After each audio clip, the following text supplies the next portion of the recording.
This is the Seed Field Podcast, the show where Antiochians share their knowledge, tell their stories, and come together to win victories for humanity.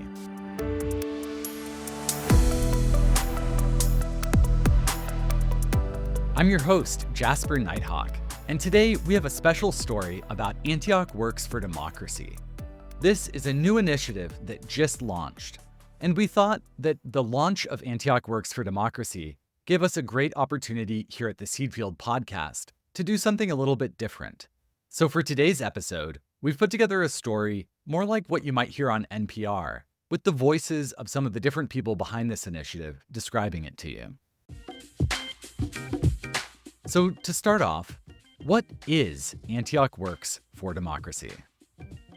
Antioch Works for Democracy is really a multi-pronged, multi-month set of activities that support scholarship, research, education, and practice for Antiochians across the country to engage in all forms of activity to strengthen and ensure an inclusive democracy.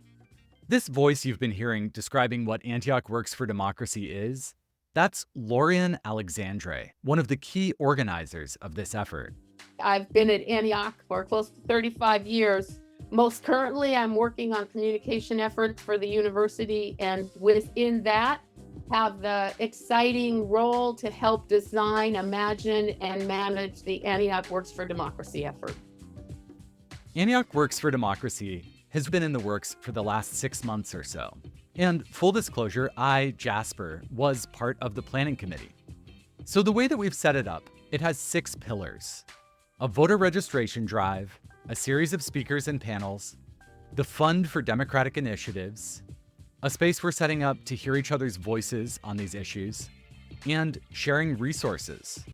For the rest of this episode, I want to walk through these pillars. And let's start with the first one, which might be the most important: voting.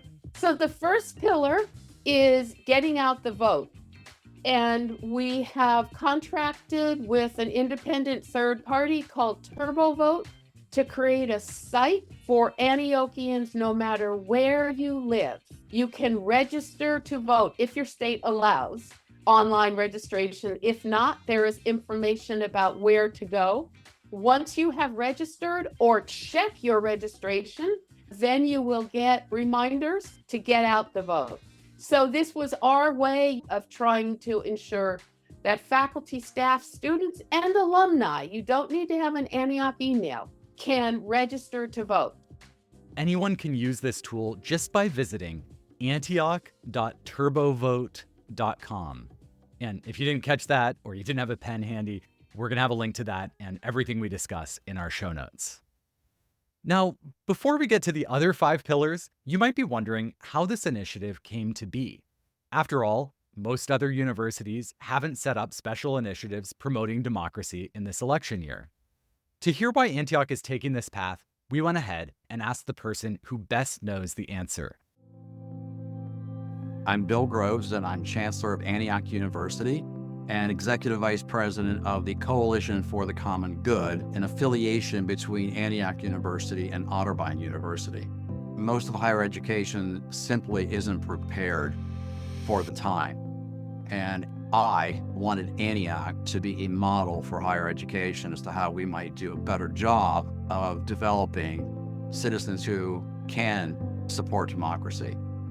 You cannot have social justice in an authoritarian state where people have no voice and no right to vote and elections mean nothing. And you probably can't have a strong democracy without social justice. And I don't think that's necessarily a partisan issue. It's not necessarily a presidential issue. It's a lot of things. Did people have the right to vote? Did they get to vote? Were we getting out the vote? All of those things. So I reached out to Lorian Alexander. Chancellor Groves called me one evening and said, "Lorian, I want to be sure when we get to November 6th that all of us can say Antioch did everything it could have done to ensure this democracy. So go think of some ideas." And over the next months, I worked with a team, including Jasper and Karen Hamilton and Margaret Morgan. We had conversations with faculty and staff.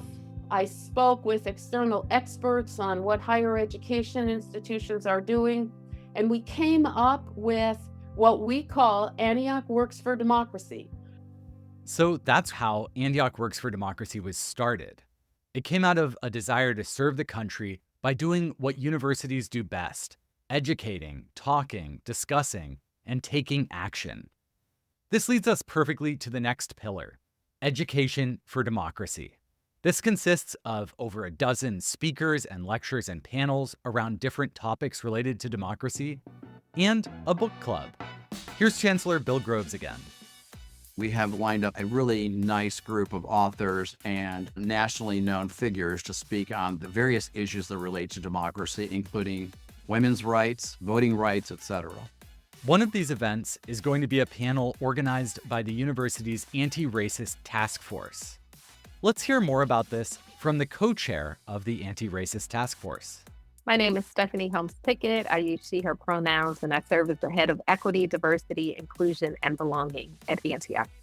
The Anti-Racist Task Force will create an event to focus on the Electoral College, bicameral legislation, gerrymandering, and voter disenfranchisement. So, the way that we intend to offer this event is to invite a speaker, one for each of the topics, and then have a consideration of how do those topics both correlate individually to what's happening today.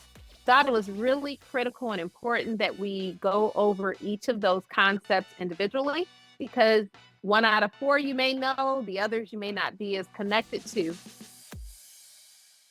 This panel is currently scheduled for September 17th. Beyond panels, there are also going to be individual speakers who will address the Antioch community. Here's Chancellor Groves talking about one of those. Our first speaker will be Gloria Steinem. She will speak on the women's rights movement and what she has seen over her 50 years.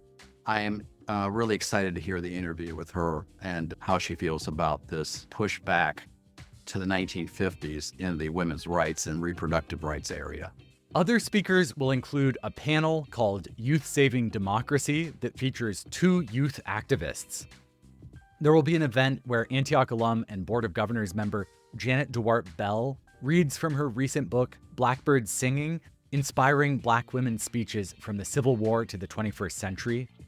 There will also be a presentation and discussion about issues facing Latino voters that's going to feature Clarissa Martinez de Castro of Unidos US. And there will be a lecture from noted democracy scholar Stephen Levitsky. This is just a flavor. You can see the full listings on the Antioch Works for Democracy Libguide. I also mentioned that there's going to be a book club. We're calling this Antioch Book Conversations for Democracy.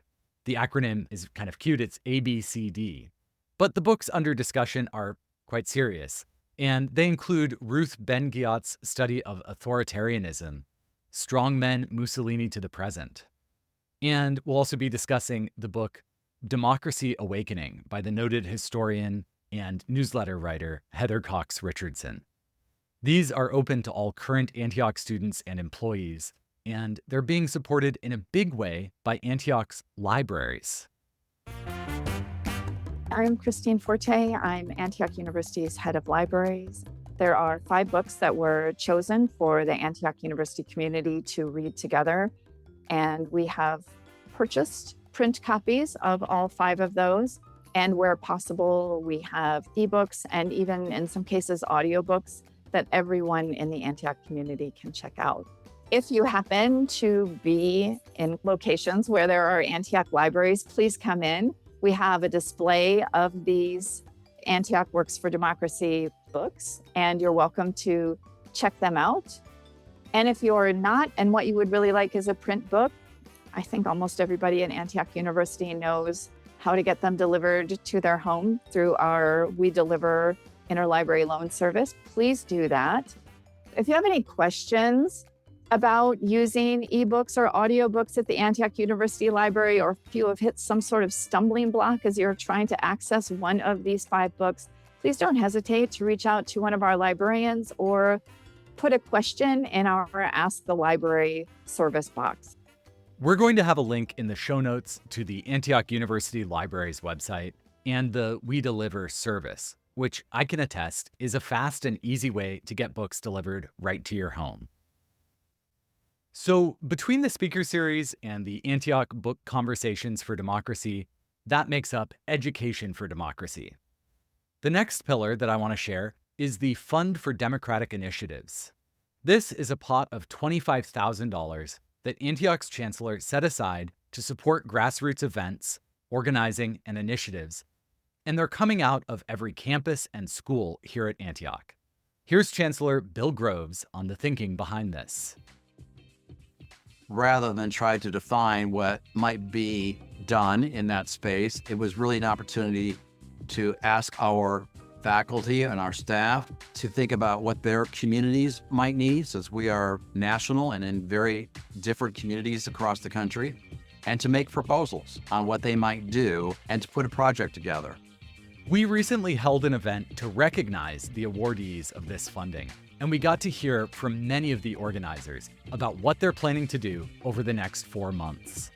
I am Kimberly Hardy, and I submitted from the School of Education ED program. We are working in South Jackson, Mississippi, and today in the South Jackson area, there are many adults who are not registered to vote.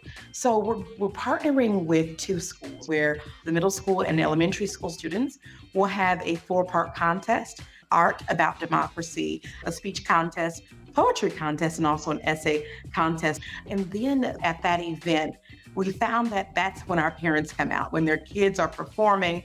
And so we're hoping that our middle school and elementary school students will absolutely learn about the democratic process, be really passionate about it. And then as the parents come to the event, we'll be helping our parents to register to vote.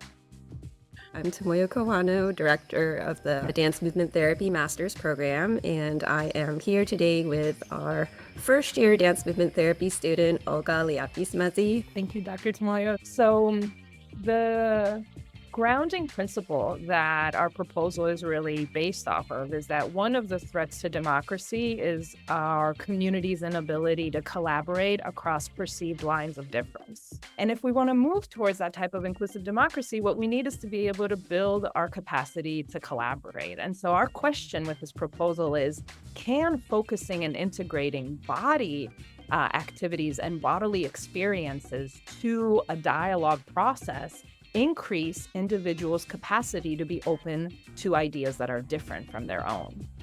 And the way that we're going to test this is we're going to be inviting community members from the Seattle area along with Antioch students and staff, and we're going to be choosing polarizing issues to discuss together. And in addition to a classic dialogue setup, we're going to incorporate these movement exercises in the beginning and throughout to really test how embodiment affects our process of hearing from one another. Antioch Santa Barbara has a distinction of being an HSI, a Hispanic serving institution. We meet that metric by having enrollment of 25% Latinx students or more. In Santa Barbara County, the Latinx community has exhibited a really low voter registration and turnout. Many of you are aware that we have a Latinx concentration in our Master's in Clinical Health and Psychology program. So, Kayla will talk about that in a little bit. But to address this, we proposed a public dialogue on local ballot issues and their impact on the Latinx community that will provide really an essential opportunity. Our expectation is to obviously educate the community and also allow our Latinx mental health students to engage productively with that community where they will serve as future therapists, increase voter participation, and contribute to making a more informed electorate overall. Our goal is to engage with the community, both that we exist on the Santa Barbara City College campus and those that our students will serve in the future.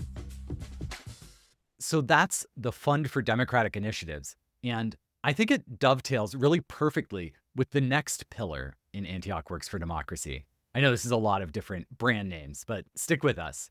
So this next pillar is Days of Action for Democracy. This pillar only directly impacts Antioch employees, but for those of us who work here, between now and the election, Antioch is inviting us to take a day a month off from work so we can volunteer in our communities, work on democratic initiatives, and otherwise bolster our democracy. Here's Lorian Alexandre on the thinking behind this. It is common practice in higher education to have a day of service a year for employees. We've gone way beyond that. And in July, August, September, and October, every Antioch employee will be able to have up to a day a month, each month, to engage in civic work and in efforts to build a more inclusive democracy in communities at the state, local, or federal levels. If one is a part-time employee, that time is just prorated, but every Antiochian will be able to take time away from work to build this democracy. I do want to note that we can't use this time to volunteer for partisan organizations or for candidates. So there is a little review process to make sure that none of our days of action endanger Antioch's nonprofit status. And this actually brings us to our last two pillars, which are a little bit smaller than the ones we've been going over, so we'll get through them quickly. The first is resources for democracy. Here, we are working with Antioch's libraries to pull together useful resources to learn about democracy and also to find ways to get involved. So to that end, we've made a list of nonpartisan organizations that will be of interest to everyone, but especially for Antioch employees trying to figure out where they can use their labor as they take their days of action. You can consult this list. It's going to be on Antioch Works for Democracy's LibGuide. You can find that at libguides.antioch.edu/AW4D. That's a numeral 4. And of course, if you didn't catch that, we're going to link to this in our show notes. So that's resources for democracy. And the final pillar is voices for democracy. Here, we're making space to come together and celebrate the work that we're doing, but also to think through the issues that are directly affecting higher education and democracy, and telling our personal stories of what democracy means to us.